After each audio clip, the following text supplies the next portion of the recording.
some of them. Yeah.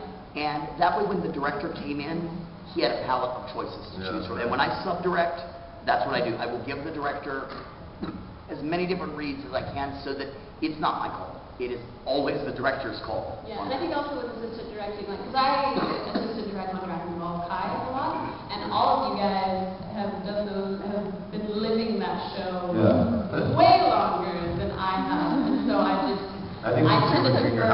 No, literally, yeah. I used to watch it. But yeah, so I just tend to defer to the actor in that case, you know, because I mean, how long has it been? So I started in 99. Yeah. 99? Yeah. It's been like 11 years. What year, Bobby? Yeah, so you kind of have to, in that case, always trust the actor because they will definitely know. You know, for me, as far as self-direction goes, the advantages are scheduling, I agree. The disadvantages are controlling Pro Tools from within the booth because we had such a shoestring budget. I had to set up a wireless keyboard and then go in the booth. So you were the engineer. Oh, I engineer all my shows. I never engineer and direct. I engineer all my shows. And when I'm self-directing, I do both. And so your brain, it's weird, because when you're doing your brain's going, you can feel your brain going between left and right brain. It's like Pro Tools, Logic, back to emotion. Pro Tools, Logic, back to emotion. It's really, it's a really weird process. So for some, it's really hard. And I'd be in the studio like 3 or 4 in the morning by myself in a booth, going, what the hell am I doing? Especially we're doing Silent Into Destroyer. And by the way, this also bleeds into the topic of self-casting, and I think most of the directors here probably don't like the self-cast, neither do I, meaning cast yourself in a role. I happen to cast myself in a role because I could not find anybody to play this robot part the way I wanted them to play it. And so I played this robot part, which actually had a bunch of dialogue for Sodomites of the Destroyer. So luckily it was a short series, it was only 13 episodes. Sodomites the Destroyer? Sodomites the Destroyer. Sodomites the Destroyer. Sodomites the Destroyer. And I had to play this robot guy. It takes place in West Hollywood. And he gets a helmet that gives the guy magic powers. And you know, you're in the booth doing the lines, and you don't have that objectivity. And the thing I like about it, though, is that I get to do what I want. And nobody says, hey, I don't like that read. I don't like that read. I go, I like that read. And you know, as far as not being OCD, I'm OCD when it comes to music and stuff. But when it comes to, I'm totally picky about music. But when it comes to, I've got a wabi-sabi attitude toward directing. Like, some people are really tight about mouth flap. Wabi-sabi is kind of a Japanese word. It loosely, artistically means perfect imperfection. And so I like it when the flap is a little loose, and I like it when the acting's a little loose and not so diction-y perfect, because when we're all talking here, that's how we sound. So I don't want it, I like it to be a little more natural. And sometimes things sound natural, but still acted. And so I'll be okay with the, you know, funny pronunciation sometimes, or maybe the flap goes over a little bit, as long as it doesn't distract. Because when you're watching something, I will go for a better read that sounds natural, that doesn't flap quite right, over something that flaps better. Because you're not really, you don't look at everybody's mouth when you're talking, and I want tight flap, but at the same time, if it flows real nice and it works and it's not going to work in any way. Who doesn't want a tight flap? Well, you know what?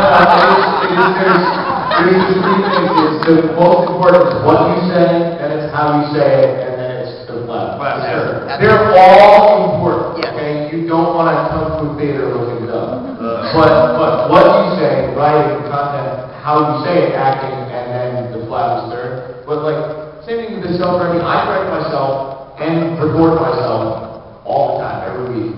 And that's the thing, I think, like Richard was saying, I'm just so used to it. Like, I've done it for so long, I'm totally comfortable doing it. I don't cast myself in lead roles. In things that, you know, I'm directing, but I get cast in lead roles in things that I'm directing sometimes.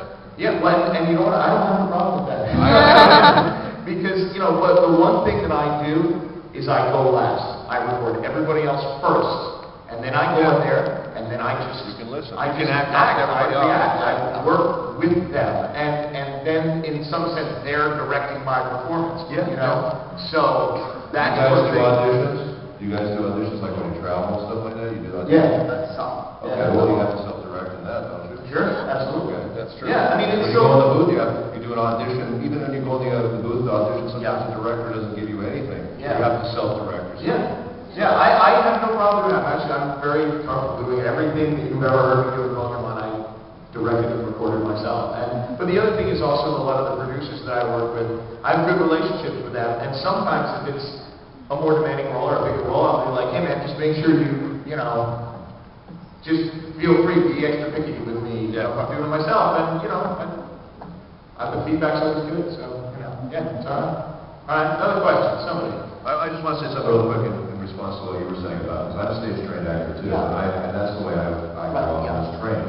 But when I went to Hollywood and I started working in television, you learn very quickly that the directors don't tell you jack squat. That's true. Oh my And God, it's your ass on the screen, so you better come up with something. What kind of TV were you making? I was doing With your ass on the screen. It's not the kind of stuff you work on.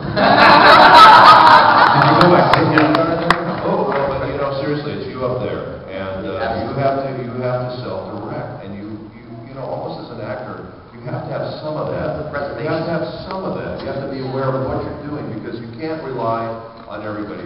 Sometimes, and I have to say that it's like a handful of directors will have to really bring a great performance out of you, and really bring you up a few notches. And those are great directors, but those are far and few between. The rest of them, you really have to kind of know what you're doing so you don't look like crap up there, or sound like crap. That's true, depending on what you're doing. And I've certainly worked with some directors where it might as well be self-directed. Do you guys get frustrated when a director makes you sound crappy? Like, there's one director I work with that I won't work with anymore, we'll go nameless, but he knows who I'm talking His about. initials are? KIP. And that's not initials, that's his first name. And I quit working for him because I'm like, he's so far gone and does not care about the work and doesn't care about the quality of the work. I'm just like, you're making me sound like crap and ruining my career slowly, because my work's out there in copies and people listen to it, and I'll take the blame. It's rare that directors get blame. Yeah, that's right. I want to add something to that very important, because I always add this in directing panels. If you have a problem, and I say this on directing panels, and I've actually had directors argue with me, if you have a problem with the performance in any dub that I have directed, do not blame that actor. You blame me, because every decision they is approve. finally by me. You can say that, but they do blame the actor. They do blame No, the I know. actor. No, and we had a really bad example with that. I had an actress, Carly, in Narmadikon Brothers. The character goes from almost like a dragnet type flat to insane crazy. But in the first volume, you only see her in that one episode, so it's dragnet. Right. And I kept saying, Carly, there's way too much. I need flat. I need absolutely flat. Well, the disc came out, and they were like, well, she's got a good voice, but this girl can't act. She's horrible. She's flat. She's wooden. And everything I had her do. Well, of course, somebody said, well, this is being said about you online. And I never read anything online. And she started just sobbing and begging me to recast. And she was a new actress. And I'm like, sweetie, you've worked with me on stage for years, and you trust me. I said, please trust me on this. Well, then Volume 2 came out, and everyone's like, oh my God, she's amazing. And it was the exact same people that were bitching. And so from that point on, I always said, so I've always said on any directing panel, and no, it's not the majority that are going to hear it, but if you have a problem with an actor's Director can performance, screw up your performance. Yes. Yeah. I took so much heat for, I came in after Billy Zane did Kingdom Hearts, and I replaced him in that. And I had to do it the way the director told me to do it. And I got so much heat from the fans about it. And then when I read their complaints, I came back and I just did it the way I wanted to do it. Now people love it. But it's I was directed to do it a certain way, but I got the heat for it. So, Do you know, I wanted to bring up one of my biggest pet peeves as a director/actor from the actor's perspective, and I don't know if you guys agree with me or not. As a director, as an actor, I don't want to know what you think of it. I just want to know what you want. Thank you. So, for example, if I do a line read, and they go, well, that sounds whiny, and I don't think it sounds whiny, well, here we are on a map. I think I'm here, you think I'm there. Now I'm pissed off because I don't know where I need you to go, and now you're communication-wise. So when you're directing someone, to me, it's important to say, tell me what you want, not what you think of it, because I don't give a crap what you think of it. Okay, I misunderstood what you were saying. I've worked with directors, and I think all of us here do not fall into this category. It drives me crazy on acting. I've worked with directors that have literally, I've gone in, and as an actor, I ask the director a lot of questions. I like what Tom said. You give the actor all the background they need, and then let them roll. I've worked with directors, thank God, none of them are working in the industry anymore. But I've said, okay, I don't understand what's going on here. And the director said, I don't know, I haven't watched this yet. Or walking into sessions and they're like, so what's happening here? I'm like, I don't know. I haven't seen this yet. You're the actor, especially being the actor in a dub, you only see your character's scenes and lines, so sometimes if they don't give it to you, you're not going to know what the hell's going on in the show. Yeah. But that's also a thing slightly different as an actor. You got to have the presence of mind to ask. They're not telling you, and you feel unsupported. You got to be like, wait, excuse me, who is this person that I'm talking to, and why am I saying this? Yeah, but some directors don't even want to begrudge you that, because I ask a lot of questions. They're like, I don't know, and that's why I don't work for that other guy. I'm like, no, we're going to do this right. We are going to do it right, or I'm not doing it. It's like you could come in and say, hi, have a seat. Now, maybe your sister was just killed in a plane crash or something. You would say that line a little differently. Or you just won the lottery. You would say that line a little differently. Or you had a crush on whoever you're talking to. That's right. Or or your colostomy bag broke. I mean, whatever was happening in the scene, it helps you deliver the line and know what's going on. Well, I've had a director one time, another one who's no longer working, and I kid you not, pardon if there's anyone underage, but I've had a director, and he worked for a long time. I would come in, and he'd go, okay, this show's a piece of crap, just get in there and we'll knock this out. And my thought has always been, as a director, your job, theater, film, ADR, I don't care, your job as a director is to excite and inspire your cast. You're the captain of the ship. Exactly. And if you say, well, this is a piece of crap, how am I as an actor supposed to feel good about what I need to do if the director doesn't care? And when you were talking down there about directors not caring, I was like, amen. The director sets the tone. That's the whole thing. And if the director is a grumpy pain in the butt, then it's not going to, your work is going to suffer, And so that's why you always try to be pleasant. I always try to have fun when I'm directing the actors so that they feel good. And the reason is, people go, well, you have a lot of fun in there. You go, yeah. The reason is because the actors feel more comfortable. When the actors are more comfortable, they're going to be more creative. You're absolutely right. I've seen directors yell at actors, and I'm going, why are you yelling at actors? Because all you're going to do is shut them down. I got a director yell at me out now.